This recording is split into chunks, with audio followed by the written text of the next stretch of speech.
Hello viewers, in this video we're gonna learn about the mean deviation and the standard deviation. We will learn how to calculate it and what are its uses, demerits, and it is the most important part of the AGB, that is unit 1, that is biostatistics. Okay, what is mean deviation? Mean deviation is the average of the absolute values of the deviation from the mean.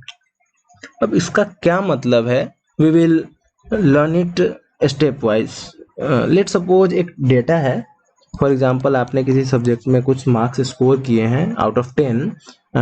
Late सपोज 7, 7, 8 and 10. ये 4 subject के data है. तो mean deviation मतलब it simply says that the deviation from the mean और फिर उसका average. Means first of all I should write the steps in calculating the first steps. What are the steps we're gonna follow? So first discuss is, first step will be the calculate the mean of the data, means calculate mean. Second step, what we will do here is calculate deviation from mean, means calculate deviation from mean.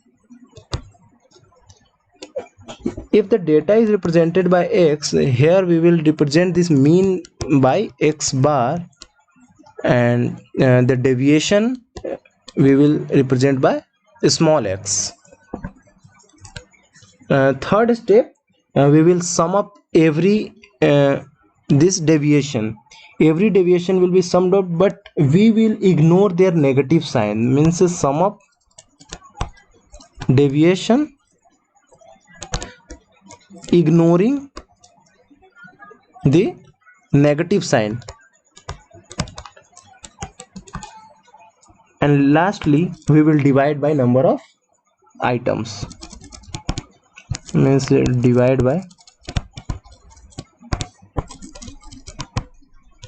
number of observation or items. See, these are the only 4 steps you have to follow. In 4 step से mean deviation easily calculate हो जाएगा. इसके लिए सबसे पहले mean निकालना है, फिर उसका डेविएशन निकालना है, फिर डेविएशन को नेगेटिव साइन हटा के उसको ऐड कर देना है, फिर डिवाइड कर देना number of observation. So let's try इसी डेटा से. डेटा क्या था? 7, 7, 8, 10. Okay, 7, 7, 8, 10. So first of all mean क्या होगा इसका? ये x है अगर, तो इसका मीन होगा 7 + 7 + 8 + 10, 32/4, that is 8 is the mean. 8 mean है, मीन्स x बार. अब हम डेविएशन निकालते हैं. x = capital X minus x bar. This is the deviation. Deviation मतलब एक पर्टिकुलर डेटा से उसका मीन का कितना डेविएशन. ये पॉजिटिव नेगेटिव कुछ भी हो सकता है. फॉर एग्जांपल यहाँ 7 - 8 है, that is -1. Here also -1, here 0 and here is 2. अब देखिए, अगर next step is to sum up all the deviation. अगर हम सम अप कर दें इसको, तो ये है माइनस, ये भी है -1, ये है +2. तो हमेशा ही सम जब डेविएशन निकलेगा तो हमेशा ही, अगर साइन भी लेंगे तो हमेशा ही 0 आएगा, and that will be insignificant. इसीलिए हम यहाँ पे नेगेटिव साइन को नहीं लेते हैं, सिर्फ इसका पॉजिटिव साइन, मतलब x के बाहर मॉड लगा के फिर उसको सम अप करेंगे. तो यहाँ पे टोटल सम निकलेगा 4. स्मॉल x का मॉड लगा के अगर बाहर करते हैं तो ये 4 है. जैसे 2 + 2, हेयर इज ओनली 1. अब देखिए फोर्थ स्टेप क्या था? इसको नंबर ऑफ ऑब्जर्वेशन से डिवाइड करना है. फॉर एग्जांपल यहाँ पे 4 है, तो 4 अपॉन नंबर ऑफ ऑब्जर्वेशन भी 4 है, दैट इज 1. तो mean deviation of this data is 1. अब देखिए, मीन डेविएशन है ना, वो इजी टू कैलकुलेट है, बिल्कुल सही है ना. तो इसमें कोई चार ही स्टेप्स हैं और कोई लेंदी कैलकुलेशन भी नहीं है, तो इसके मेरिट्स यही हैं कि ये वेरी इजी है टू कैलकुलेट। उसके बाद है कि इसका अब मैथमेटिकल तो है बट ये रेयरली कभी बायोलॉजिकल वगैरह में अप्लाई होता है, इसका कोई खास मीनिंगफुल नहीं है। क्यों नहीं है? बिकॉज इसने नेगेटिव साइन को छोड़ दिया है, यही इसका जो नेगेटिव साइन जो डेविएशन में इसने इग्नोर किया है, इसी कारण इसका सिग्निफिकेंस उतना ज़्यादा नहीं है, उतना ज़्यादा मीनिंगफुल नहीं है। फिर आता है नेक्स्ट स्टैंडर्ड डेविएशन। मेन आपका स्टैंडर्ड डेविएशन और वेरिएंस ही है, तो वेरिएंस हम लोग नेक्स्ट में डिस्कस करेंगे। अभी स्टैंडर्ड डेविएशन इसमें डिस्कस करते हैं। Standard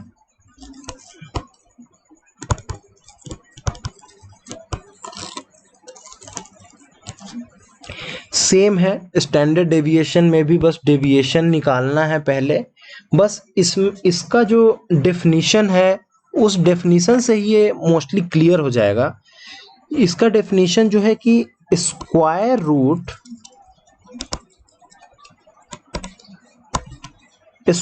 root of arithmetic mean of squares of deviation.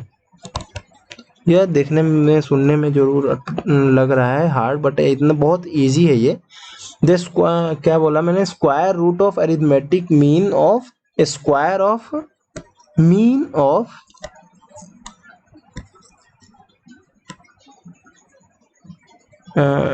The arithmetic mean of square of deviation ना,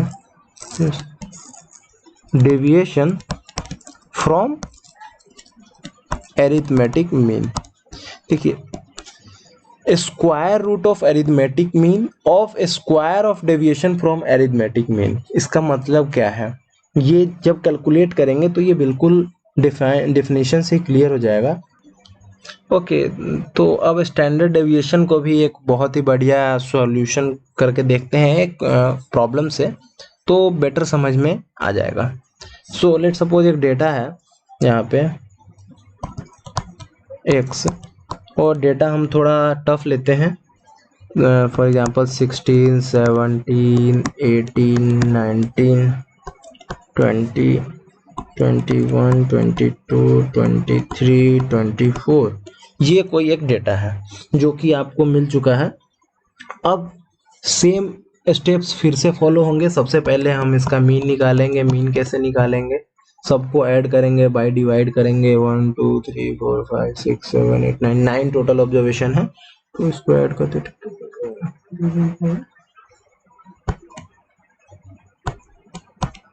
ये 180 है, डिवाइडेड बाय 9 था, मतलब 20 इसका मीन आ गया है।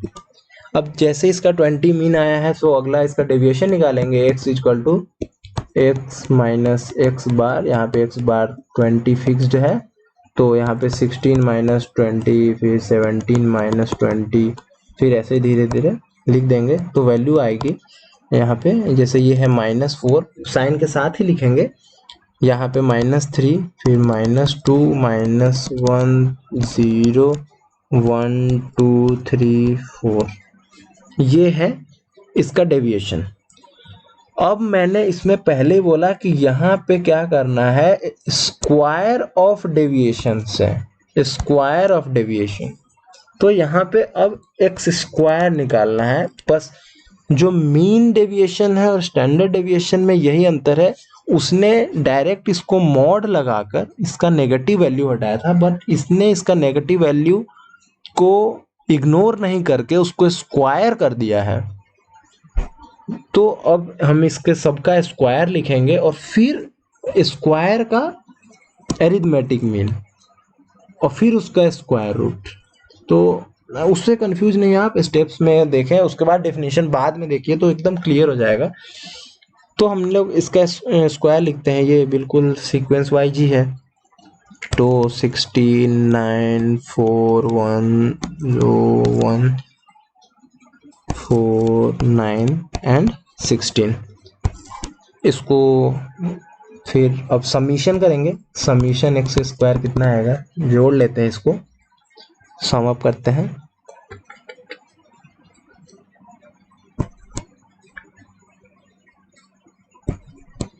60 आया है, कैलकुलेशन मिस्टेक हो सकता है, इग्नोर करें, बस प्रोसेस समझने का ट्राई करते हैं। तो अब देखिए ये 60 आया है, अब करना क्या है, अब एक्चुअली में अपना फॉर्मूला अब काम आएगा जो कि है स्टैंडर्ड डेविएशन एस, या फिर ऐसे भी लिखते हैं किसी में भी, मैं प्रीफर करता हूँ एस ही लिखना, इसलिए मैं एस लिख रहा हूँ। तो स्टैंडर्ड डेविएशन अब है सिग्मा, मीन्स सिग्मा रूट है ऑफ सिग्मा एक्स स्क्वायर, यहाँ पे एक्स स्क्वायर ये डेविएशन वाला है, स्मॉल एक्स है, ये ध्यान रखना है। आप डेविएशन को डी लिख के करें तो आपका और बेटर होगा, कैपिटल और स्मॉल का प्रॉब्लम क्लियर हो जाएगा। तो यहाँ पे हाँ क्या था, sigma x square upon N. अब यहाँ पे मैं आपको अगले वीडियो में क्लियर करूंगा कि मैंने n-1 क्यों लिया है। तब तक आप ये समझ लीजिए कि यहाँ पे मैं बता देता हूँ कि if the value means observation number is less than 30, then we use n-1. If the observation number x number is less than 30, ऐसे समझ लीजिए आप। और अगर मोर देन 30 है तो n लेते हैं। अब क्यों लेते हैं वो वेरिएंस में बेटर समझ में आएगा, बिकॉज अभी मैं बोल तो दूंगा बट उससे क्लियर नहीं होंगी बातें। तो क्योंकि ये हमारा 9 ही है ऑब्जर्वेशन वैल्यू, तो इसलिए हम लोग यहाँ पे n-1 से इसको कैलकुलेट कर लेंगे। ये बिल्कुल क्लियर दिख रहा है, आ जाएगा आपका। फॉर एग्जांपल इसको अगर सॉल्व कर ही लेते हैं लास्ट तक, तो रूट ओवर ये 60 है और अपॉन में 8 हो जाएगा, तो ये आ जाएगा रूट अपॉन 7.5, मीन्स ये 2.75 के आसपास अप्रोक्स आएगा। तो देखिए इसमें आपको करना क्या था, ये क्लियर हो चुका है, यही है, इतना ही होता है स्टैंडर्ड डेविएशन। अब देखिए अब आपको शायद डेफिनेशन बिल्कुल क्लियर हो जाए। आप उल्टा चलें, इसी में एरिथमेटिक मीन पहले निकाला, वेरी नाइस, क्योंकि x का हमने बार पहले निकाला। एरिथमेटिक मीन से फिर डेविएशंस निकाले, उस डेविएशन का स्क्वायर किया, फिर उसका फाइनली एरिथमेटिक मीन निकाला और फिर उसका स्क्वायर रूट किया। देख लीजिए, तो यही आप अगर स्टेप्स लिखेंगे तो स्टेप्स यही हैं। सबसे पहले यहाँ पे देख लीजिए, बिकॉज इसका एरिथमेटिक मीन ही है ये। आपको n-1 से कंफ्यूजन हो रहा होगा, वो अगले में क्लियर हो जाएगा। अभी n अगर x का वैल्यू मतलब नंबर ऑफ ऑब्जर्वेशन 30 से ज़्यादा है तो हम n लेते हैं, 30 से कम होता है तो इस फॉर्मूले में n-1 लेते हैं। अब इस फॉर्मूले को हम डिफरेंट तरीके से भी लिख सकते हैं। फॉर एग्जांपल अभी हमने लिखा है root over sigma x square by n-1, इसको ऐसे भी लिख सकते हैं कि रूट ओवर, अब एक्स स्क्वायर को कहीं कहीं x माइनस एक्स बार फिर इसका स्क्वायर अपॉन n-1 लिख दो। तो ये वही बात है, इससे कोई कंफ्यूजन वाला तो कोई मुझे नहीं लगता होना चाहिए। फिर तो इसके स्टेप्स आप खुद बना सकते हैं, सेम है, जैसे कि सबसे पहले कैलकुलेट द मीन, उसके बाद मीन ऑफ द डेटा, फिर उसके बाद मीन करने के बाद कि सबसे पहले तो ये देखना है कि नंबर ऑफ ऑब्जर्वेशंस कितने हैं। अगर लेस देन 30 है तो दिमाग में रखना है कि n-1 यूज़ करना है, अदरवाइज n यूज़ करना है। फिर उसके बाद उसका डेविएशन निकाल लेंगे, फिर डेविएशन का स्क्वायर करना है, कैलकुलेट डेविएशन, फिर स्क्वायर ऑफ डेविएशन, देन उसके बाद सम अप कर देना है सारे स्क्वायर्स का, और फिर फाइनली पुट कर देना है इस फॉर्मूले में, देन लास्टली रूट निकाल देना है, and your standard deviation will be ready. Okay, in next video we will learn more about the merits, demerits, and which is the best method for this analysis, measure of dispersion analysis and the variance। ये standard deviation और variance बहुत important है, आपके exams में भी आते हैं। Okay, then see you, bye bye, share to your friends. See you next time.